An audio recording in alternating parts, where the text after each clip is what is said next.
Hi guys, welcome to JavaScript full course. ಈ JavaScript ಅನ್ನೋದು ಒಂದು popular programming language which is use to web application. ಮೊದಲು ನಾವು ಈ 2025ನಲ್ಲಿ ಈ ಪ್ರೋಗ್ರಾಮಿಂಗ್ ಲ್ಯಾಂಗ್ವೇಜ್ನ ಪಾಪ್ಯುಲಾರಿಟಿ ಎಷ್ಟಿದೆ ಅಂತ ನೋಡೋಣ. ನೀವು ಯಾವುದಾದ್ರೂ ಒಂದು ಬ್ರೌಸರ್ ಆರ್ ಇಂಟರ್ನೆಟ್ಟಲ್ಲಿ ಈ ಲ್ಯಾಂಗ್ವೇಜ್ ಬಗ್ಗೆ ತಿಳ್ಕೊಬೋದು. ಲೈಕ್ ನಾನಿವಾಗ ChatGPTನಲ್ಲಿ ಈ ಲ್ಯಾಂಗ್ವೇಜ್ ಬಗ್ಗೆ ತಿಳ್ಕೊಳ್ಳೋಣ. ನಾನಿಲ್ಲಿ top 5 programming language in order ಅಂತ ಹೊಡೆದ್ರೆ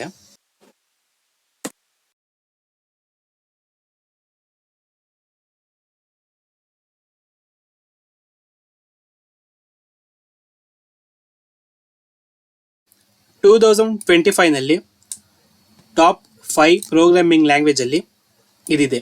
Python, JavaScript, Java, C++, C# ಇದೆ.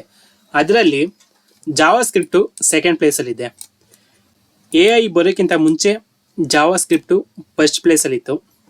ಸೊ AI ಬಂದು ಪಾಪ್ಯುಲರ್ ಆದಮೇಲೆ ಪೈಥಾನ್ ಫಸ್ಟ್ ಪ್ಲೇಸಲ್ಲಿದೆ. ಓಕೆ, ನೆಕ್ಸ್ಟು ನಾವು ಈ ಜಾವಾಸ್ಕ್ರಿಪ್ಟು ಇಷ್ಟೊಂದು ಪಾಪ್ಯುಲರ್ ಆಗೋಕ್ಕೆ ಏನು ರೀಸನ್ನು ಅಂತ ನೋಡೋದಾದರೆ, ಜಾವಾಸ್ಕ್ರಿಪ್ಟ್ನ ನಾವು ಮೇನ್ ಆಗಿ ಒಂದು ವೆಬ್ ಅಪ್ಲಿಕೇಶನ್ನ ಡೆವಲಪ್ ಮಾಡೋಕ್ಕೆ ಯೂಸ್ ಮಾಡ್ತೀವಿ. ಎಂಡಿಗೆ ಬ್ಯಾಕ್ ಎಂಡಿಗೆ ಈ ಜಾವಾಸ್ಕ್ರಿಪ್ಟ್ನ ಯೂಸ್ ಮಾಡ್ತೀವಿ. ಆ್ಯಂಡ್ ಈ ಜಾವಾಸ್ಕ್ರಿಪ್ಟಲ್ಲಿ ತುಂಬ ಲೈಬ್ರರೀಸ್ ಇದೆ. Front ಎಂಡಲ್ಲಿ React.js, jQuery, 3.js, Animate.js ಆ ಥರ ತುಂಬ ಇದೆ. ಬಟ್ ಫ್ರಂಟ್ ಎಂಡಿಗೆ ನಾವು ಮೇನಾಗಿ ಯೂಸ್ ಮಾಡೋದು React.js. ಈ React.js ಅಂತೂ ತುಂಬ ಪಾಪ್ಯುಲರ್ ಆಗಿದೆ ಈ 2025ನಲ್ಲಿ. ಬ್ಯಾಕ್ ಎಂಡಲ್ಲಿ ಹಂಗೆ Node.js, Express.js, Movement.js ಇದೇ ಥರ ನಾವು ಕೆಲವು ಲೈಬ್ರರೀಸ್ನ ಈ ಜಾವಾಸ್ಕ್ರಿಪ್ಟಲ್ಲಿ ಮೇನಾಗಿ ಯೂಸ್ ಮಾಡ್ತೀವಿ. ಈ ಜಾವಾಸ್ಕ್ರಿಪ್ಟ್ ಬಳಸ್ಕೊಂಡು ವೆಬ್ ಅಪ್ಲಿಕೇಶನ್ನ ಫ್ರಂಟ್ ಎಂಡ್ ಮತ್ತು ಬ್ಯಾಕ್ ಎಂಡು ಎರಡು ಕೂಡ ಡೆವಲಪ್ ಮಾಡಬೇಕು. ಅದಕ್ಕೆ ನಾವು ಫುಲ್ ಸ್ಟಾಕ್ ಡೆವಲಪ್ಮೆಂಟ್ ಅಂತ ಕರಿತೀವಿ. ಓಕೆ, ಹಾಗಾದರೆ ಈ ಜಾವಾಸ್ಕ್ರಿಪ್ಟ್ನ ಯಾವ್ಯಾವ ಕಂಪ್ನಿಗಳು ಯೂಸ್ ಮಾಡ್ತಾ ಇದೆ? ಏನಕ್ಕೆ ಅಂದರೆ, ಸೋ ಮೆನಿ ಸ್ಟೂಡೆಂಟ್ ಕಲಿಯೋದೆ IT ಜಾಬ್ಗೋಸ್ಕರ. IT ಜಾಬ್ ಅನ್ನೋದು ಎಷ್ಟೋ ಜನ ಸ್ಟೂಡೆಂಟ್ನ ಡ್ರೀಮ್ ಆಗಿರುತ್ತೆ. ಇನ್ನು ಕೆಲವರು ಫನ್ಗೋಸ್ಕರ ಕಲಿತಾರೆ, ಇನ್ನು ಕೆಲವರು ಅವ್ರದ್ದೇ ಒಂದು ಓನ್ ವೆಬ್ಸೈಟ್ ಕ್ರಿಯೇಟ್ ಮಾಡ್ಕೊಳ್ಳೋಕ್ಕೆ ಕಲಿತಾರೆ. ನಾನಿಲ್ಲಿ which company using by JavaScript ಅಂತ ಟೈಪ್ ಮಾಡಿದ್ರೆ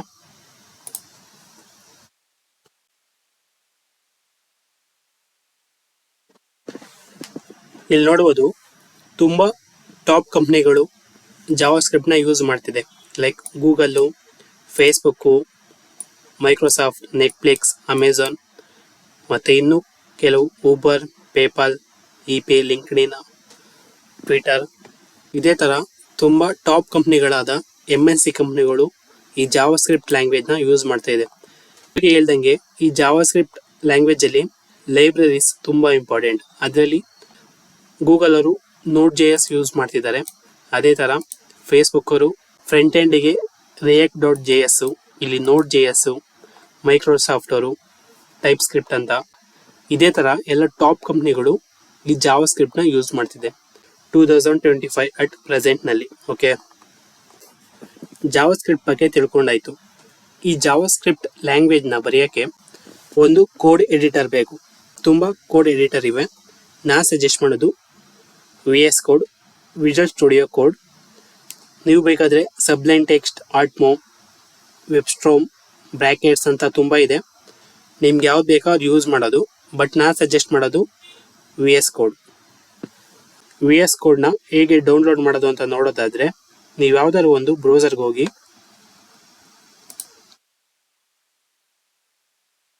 ಅಲ್ಲಿ ವಿಜುವಲ್ ಸ್ಟುಡಿಯೋ ಕೋಡ್ ಅಂತ ಟೈಪ್ ಮಾಡಿ.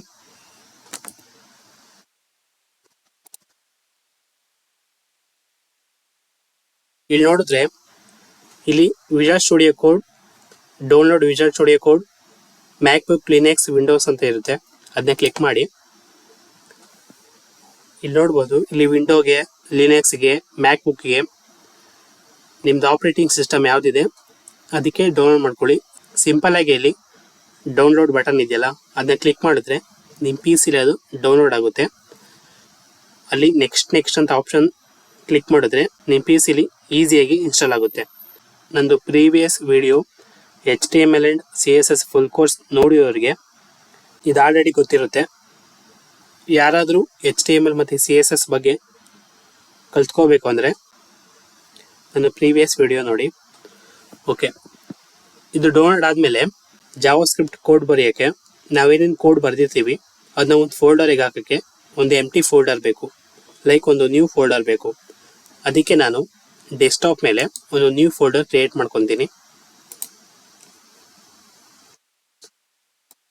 ಜಾವಾಸ್ಕ್ರಿಪ್ಟ್ ಕ್ಲಾಸ್ ಆದ್ರಿಂದ JS ಅಂತ ಕೊಡ್ತೀನಿ.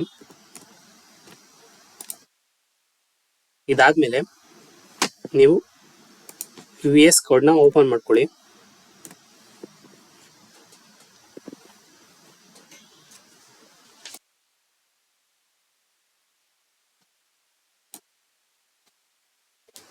ಅದರಲ್ಲಿ ನಾವು ಕ್ರಿಯೇಟ್ ಮಾಡಿದ್ದ JS ಫೈಲ್ನ ಓಪನ್ ಮಾಡೋಕ್ಕೆ ಫಸ್ಟು ಫೈಲ್ ಕ್ಲಿಕ್ ಮಾಡಿ, ಅಲ್ಲಿ ಓಪನ್ ಫೋಲ್ಡರ್ ಕೊಡಿ. ನಾವು ಕ್ರಿಯೇಟ್ ಮಾಡಿದ್ದು ಡೆಸ್ಕ್ಟಾಪಲ್ಲಿ, ಸೊ ಡೆಸ್ಕ್ಟಾಪಿಗೆ ಹೋಗಿ ಅಲ್ಲಿ JS ಫೈಲ್ನ ಕ್ಲಿಕ್ ಮಾಡಿ ಸೆಲೆಕ್ಟ್ ಮಾಡ್ಕೊಳ್ಳಿ. ಇವಾಗ ಈ ಫೋಲ್ಡರಲ್ಲಿ ಏನೂ ಇಲ್ಲ, ಎಂಟಿ ಫೋಲ್ಡರ್. ಫಸ್ಟು ನೀವು ಇದರಲ್ಲಿ ಕೋಡ್ ಬರೆಯೋಕ್ಕಿಂತ ಮುಂಚೆ ಇಲ್ಲಿ ಎಕ್ಸ್ಟೆನ್ಷನ್ ಇದೆಯಲ್ಲ ಅಲ್ಲಿ ಕ್ಲಿಕ್ ಮಾಡಿ, ಇಲ್ಲಿ ಲೈವ್ ಸರ್ವರ್ನ ಇನ್ಸ್ಟಾಲ್ ಮಾಡ್ಕೊಳ್ಳಿ. ಇಲ್ಲಿ ಸರ್ಚ್ ಮಾಡಿಕೊಂಡು ಇನ್ಸ್ಟಾಲ್ ಮಾಡ್ಕೋಬೋದು. ನನ್ನ ಹತ್ರ ಆಲ್ರೆಡಿ ಇನ್ಸ್ಟಾಲ್ ಆಗಿದೆ. ಇದರಿಂದ ಏನು ಯೂಸು ಅಂತ ಮುಂದೆ ನೋಡೋಣ. Okay, back to code. ನಾವಿಲ್ಲಿ ಎಂಟಿ ಫೈಲ್ ಇದೆ, ಇದರಲ್ಲಿ ನಾವು ಒಂದು ಫೈಲ್ ಕ್ರಿಯೇಟ್ ಮಾಡೋಣ. index.html ಅಂತ ಕ್ರಿಯೇಟ್ ಮಾಡ್ತೀನಿ.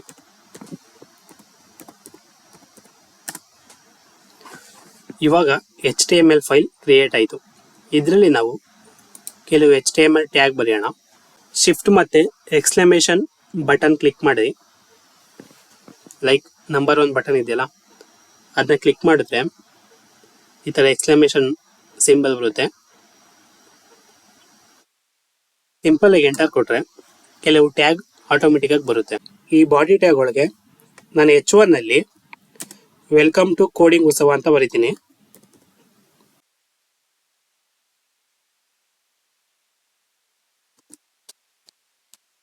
ಇವಾಗ ಇದನ್ನ ರನ್ ಮಾಡೋಣ. ರನ್ ಮಾಡೋಕ್ಕೆ ಸಿಂಪಲ್ ಆಗಿ ರೈಟ್ ಕ್ಲಿಕ್ ಮಾಡಿ, ನಾವು ಅವಾಗೆ ಇನ್ಸ್ಟಾಲ್ ಮಾಡಿದ್ವಲ್ಲ ಲೈವ್ ಸರ್ವರ್, ಅದಿಲ್ಲಿ ಶೋ ಆಗುತ್ತೆ. ಅದನ್ನ ಸಿಂಪಲ್ ಆಗಿ ಕ್ಲಿಕ್ ಮಾಡಿದ್ರೆ ನಾವು ಇಲ್ಲಿ ಬರ್ದಿರೋ ವೆಲ್ಕಮ್ ಟು ಕೋಡಿಂಗ್ ಉತ್ಸವ ಇಲ್ಲಿ ಶೋ ಆಗ್ತಿದೆ. ಈ ಲೈವ್ ಸರ್ವರ್ ಇಂದ ಏನು ಉಪಯೋಗ ಅಂದರೆ, ನಾನಿವಾಗ ಸಿಂಪಲ್ ಆಗಿ ಈ ಉತ್ಸವ ಅನ್ನೋದ ಎರೇಸ್ ಮಾಡಿದ್ರೆ ಅಲ್ಲಿ ಆಟೋಮೆಟಿಕ್ ಆಗಿ ಉತ್ಸವ ಎರೇಸ್ ಆಯಿತು. ಸೊ ನಾವು ಯಾವುದೇ ರನ್ ಮಾಡಲ್ಲ, ನಾವಿಲ್ಲಿ ಏನು ಕೋಡ್ ಟೈಪ್ ಮಾಡ್ತೀವೋ ಅದು ಆಟೋಮೆಟಿಕ್ ಆಗಿ ರನ್ ಆಗಿ ಈ ಬ್ರೌಸರಲ್ಲಿ ಶೋ ಆಗುತ್ತೆ. ನಮ್ಗೇನಾದರೂ ಎರರ್ ಬಂದರೆ ಇಲ್ಲಿ ಆಟೋಮೆಟಿಕ್ಕಾಗಿ ಗೊತ್ತಾಗುತ್ತೆ. ಓಕೆ, ನಾನಿವಾಗ ಇಲ್ಲಿ ಉತ್ಸವ ಅಂತ ಮತ್ತೆ ಟೈಪ್ ಮಾಡಿದ್ರೆ ಇಲ್ಲಿ ಆಟೋಮೆಟಿಕ್ ಆಗಿ ಬಂತು. ಸೊ ಇದಕ್ಕೆ ಲೈವ್ ಸರ್ವರು ನಮಗೆ ಉಪಯೋಗ ಆಗುತ್ತೆ. ನೆಕ್ಸ್ಟು ಈ ಕ್ಲಾಸ್ನ ಫಸ್ಟ್ ಜಾವಾಸ್ಕ್ರಿಪ್ಟ್ ಕೋಡ್ ಬರೆಯೋಣ. HTML ಒಳಗೆ ಜಾವಾಸ್ಕ್ರಿಪ್ಟ್ ಕೋಡ್ ಬರೀಬೇಕಂದ್ರೆ ಸ್ಕ್ರಿಪ್ಟ್ ಟ್ಯಾಗ್ ಯೂಸ್ ಮಾಡಬೇಕು. ಈ ಸ್ಕ್ರಿಪ್ಟ್ ಟ್ಯಾಗ್ ಒಳಗೆ ಜಾವಾಸ್ಕ್ರಿಪ್ಟ್ ಕೋಡ್ ಎಲ್ಲ ಬರೀಬೇಕು. ಓಕೆ, HTML ಒಳಗೆ ಬರೀಬೇಕಾದ್ರೆ ಸ್ಕ್ರಿಪ್ಟ್ ಟ್ಯಾಗ್ ಒಳಗೆ ಜಾವಾಸ್ಕ್ರಿಪ್ಟ್ ಕೋಡ್ ಬರೀಬೇಕು. ನಾವು ಫಸ್ಟ್ ಜಾವಾಸ್ಕ್ರಿಪ್ಟ್ ಕೋಡ್ ಅಲರ್ಟ್ ಅಂತ ಬರೆದಿದ್ದೋಣ. ಅಲರ್ಟ್ ಒಳಗೆ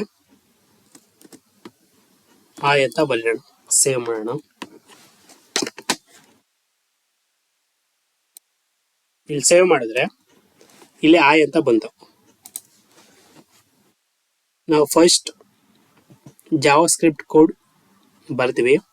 ಜಸ್ಟ್ ಥಿಂಕ್ ಮಾಡಿ, ನಾವು ಇಲ್ಲೇ HTML ಕೋಡ್ ಬರೆದು ಇಲ್ಲೇ ಜಾವಾಸ್ಕ್ರಿಪ್ಟ್ ಕೋಡ್ ಕೂಡ ಬರೆದ್ರೆ ಎಷ್ಟು ಲಾಟ್ ಆಫ್ ಕೋಡ್ ಆಗುತ್ತೆ ಮತ್ತೆ ತುಂಬ ಕನ್ಫ್ಯೂಸ್ ಆಗುತ್ತೆ. ಅದಕ್ಕೆ ಈ ಜಾವಾಸ್ಕ್ರಿಪ್ಟ್ನ ಇನ್ನೊಂದು ಫೈಲಲ್ಲಿ ಬರೆಯೋಣ. ಲೈಕ್ ಅದಕ್ಕೆ ನಾವು index app.js ಅಂತ ತಗೊಂಡು ಈ ಅಲರ್ಟ್ ಮೆಸೇಜ್ನ ನೀವು ಡಿಲೀಟ್ ಮಾಡಿ ಈ app.js ಒಳಗೆ ಪೇಸ್ಟ್ ಮಾಡಿದ್ರೆ, ಇವಾಗ ಇದನ್ನ ಸೇವ್ ಮಾಡಿದ್ರೆ ಇಲ್ಲಿ ಬರ್ತಿಲ್ಲ. ಏನಕ್ಕೆ ಅಂದರೆ ಈ app.js ಪೇಜ್ನ ಇಂಡೆಕ್ಸಿಗೆ ಲಿಂಕ್ ಮಾಡಬೇಕು. ಈ ಲಿಂಕ್ ಮಾಡೋದು ಹೇಗೆ ಅಂದರೆ ಸ್ಕ್ರಿಪ್ಟ್ ಟ್ಯಾಗ್ ತಗೊಂಡು ಅದ್ರ ಒಳಗೆ ನಾವು ಸೋರ್ಸ್ ಕೊಡಬೇಕು, src ಸೋರ್ಸ್ ಕೊಡಬೇಕು. ಯಾವ ಪೇಜ್ ಲಿಂಕ್ ಮಾಡ್ತಾ ಇದ್ದೀವಿ ಆ ಪೇಜ್ ಪೂರ್ತಿ ಹೆಸರು ನಾವು ಬರೀಬೇಕು, app.js. ಇವಾಗ ಇದನ್ನ ಸೇವ್ ಮಾಡಿದ್ರೆ ಇಲ್ಲಿ ತೋರಿಸ್ತಿದೆ. ಈ ವಿಡಿಯೋ ನಿಮ್ಗೆ ಅರ್ಥ ಆಯ್ತು ಅಂತ ಅಂದ್ಕೊಂಡಿದ್ದೀನಿ. ನೆಕ್ಸ್ಟ್ ವಿಡಿಯೋದಲ್ಲಿ ಇನ್ನೂ ಡೀಪ್ ಆಗಿ ಜಾವಾಸ್ಕ್ರಿಪ್ಟ್ ಕಲಿಯೋಣ. Thank you.